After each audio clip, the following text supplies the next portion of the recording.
2名潜水员下水干活，忽然一具尸体朝眼前飘来，还没回过神，又发现一具森森白骨紧紧地缠在尸体背后。这不是胡编乱造的灵异事件，而是发生在南非北开普省的真实故事。顺着南非卡拉哈里沙漠的边缘走，在陡峭的悬崖下藏着一个直径不到10米的小水塘，瞅着跟村口的烂泥坑没啥两样，人称不须慢洞。它的洞口十分狭窄，仅容一人侧身钻进去。下到20米处，空间忽然向四周炸开，整个结构活像一顶深埋地底的头盔。经声呐探测，该洞穴深度约为270米，相当于一座90层的高楼。潜水员从底部上升时，需要耗费10多个小时进行减压，所以该洞是潜水界公认的死亡禁区。可对戴夫来说，这里是一个要用生命去兑现的承诺。戴夫1954年出生在澳大利亚，是一名驻香港的国泰航空机长。45岁接触潜水后，短短几年时间就成为了世界顶级潜水员。2004年，戴夫在老搭档唐雪莉的支援下，先摸到了不须慢洞的221米，几个月后再下到270米，一举打破了4项世界纪录。可戴夫没有半分喜悦，因为他的手电正照着一具森森白骨。那人仰面躺在淤泥之中，绝望的双手伸向水面，头骨上仍诡异地扣着面镜。戴夫试着抬起遗体，但气瓶深陷泥中，纹丝不动，加之时间有限，只能放弃。临走时，他从身上解下一根绳索，一头系在氧气瓶上，一头拴上岩壁作为标记。这具遗体已在黑暗的洞底沉睡了10年。他叫迪恩，1994年遇难时才20岁。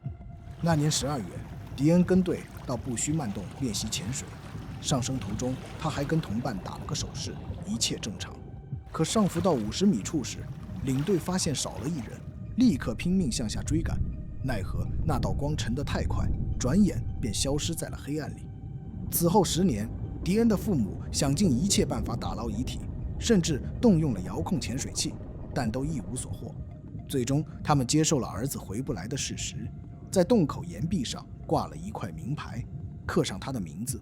每逢忌日，老两口都会来到洞前，默默地站上很久很久。直到2004年10月30日，老两口接到了一通电话。这位素未谋面的男子只说了一句：“我看见迪恩了，我一定会把他带回来。”为了这句承诺，戴夫亲自组织了一支顶尖的潜水团队，除了挚友唐雪莉，还邀请到女子深潜纪录的保持者福娜，再加上7名经验丰富的支援潜水员以及随行医生、警方潜水队。一位南非导演甚至为戴夫设计了水下摄像系统，准备记录下这场史无前例的打捞行动。根据方案，戴夫率先下潜至270米，将迪恩装入尸袋后，上升至220米，交给唐雪莉。唐雪莉再上浮到150米，递给下一位队友。大家依次接力上浮，全程严格遵守减压程序。如果一切顺利，迪恩将在1个多小时后出水。为了应对突发状况，他们还在不同深度预制了35个备用气瓶，岸边架起一座加压舱，专门抢救出现减压病的队员。临行前夜，戴夫对所有人叮嘱道：“这次潜水最重要的是保护你们自己。如果我没按时出现，谁都不要下来找我，死一个总比死2个好。”2005年1月8日早上6点13分，戴夫率先沿着引导绳下潜，仅用了11分钟便抵达270米处，沿着标记的绳索找到了迪恩的遗体。6点25分，当戴夫开始清理淤泥时，遗体却猛地一下迎面扑来，拖拽着他在水中漂浮翻滚。原来，在这样一个极度高压和完全缺氧的环境，迪恩的遗体触发了一种罕见的皂化反应。简单来说，在厌氧细菌的作用下，迪恩体内的脂肪并没有正常腐烂，而是转化成了一层像肥皂一样的物质，俗称湿蜡。经过10年的积累，这层坚硬的蜡壳像一套密不透风的潜水服，把细菌分解产生的大量气体死死封存在了遗体内部，变成了一个充满浮力的人形气球。被尸球拖拽着失去平衡后，戴夫在慌乱中松掉了手中的洞穴灯，试图用双手去操控遗体带，不料飘荡的灯绳和遗体的绳子缠在了一起，此时，戴夫在极深的水下停留超过4分钟，产生了淡醉。更致命的是，遗体突然的上浮拉扯，使戴夫本能的拼命挣扎。剧烈的运动让他呼吸变得极度急促，呼出的大量二氧化碳超出了设备的过滤极限，又被循环吸回肺里，加重了淡醉。意识渐渐混乱的戴夫，尽管掏出了剪刀，却像个醉汉一样，怎么也剪不断那根致命的死结。头盔上的摄像机真实记录下了他最后的挣扎，随着呼吸声越来越微弱，直至一切归于沉寂。与此同时，220米处负责接应的唐雪莉迟迟没有等到上浮的戴夫。透过清澈的水质，他能远远看见戴夫的灯光，但没有任何气泡和上升的迹象。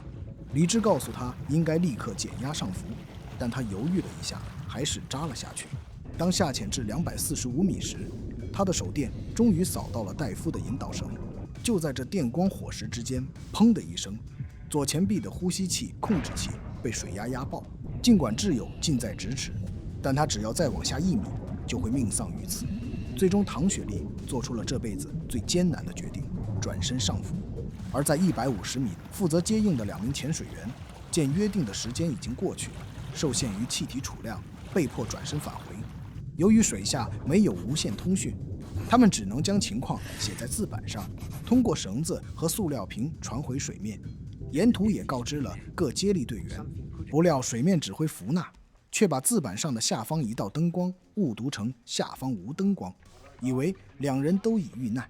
直到接力队员回到水面带回消息，他才意识到误判，立马派史蒂芬返回查看。下至80米处时，史蒂芬遇到了奄奄一息的唐雪莉。只见他用颤抖的手在写字板上歪歪扭扭地写下一行字：戴夫回不来了。史蒂芬意识到情况紧急，顾不上减压程序，加速上浮，将消息带回水面。唐雪莉则继续独自上升。2个小时后，唐雪莉摸到了46米的气瓶存放点。按规定，本应取2个气瓶替换，但他还是把其中1瓶留给了那个永远回不来的挚友。更换完成后，唐雪莉的左耳里忽然形成了一个氦气泡，引发了极度眩晕，整个人就像被丢进洗衣机，在黑暗中不停翻滚。千钧一发之际，他本能地伸出手，抓住了一闪而过的引导绳。此后，唐雪莉靠着队友的轮流接应，完成了长达13小时的减压停留。上岸后，经过医生抢救，他保住了一条命，却因严重的减压病留下了终身后遗症。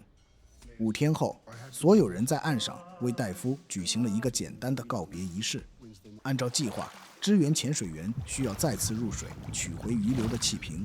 下至150米处，他们在黑暗中隐约看见了一条绳子，随手轻轻一拉，2具缠绕在一起的遗体从下方缓缓飘来。那是戴夫和迪恩。原来支援潜水员回收主绳时带动了戴夫的灯绳，灯绳恰好又缠着迪恩气瓶上的绳索，这才误打误撞将2人从底部一同拉起。时隔多年，仍然有人在问，戴夫为一个素未谋面的家庭付出生命，到底值不值得？没有人能给出标准答案，但我们知道的是，那块挂在洞口岩壁上整整10年的名牌终于被取了下来。戴夫没有完成他的任务，但用另一种方式兑现了那句承诺。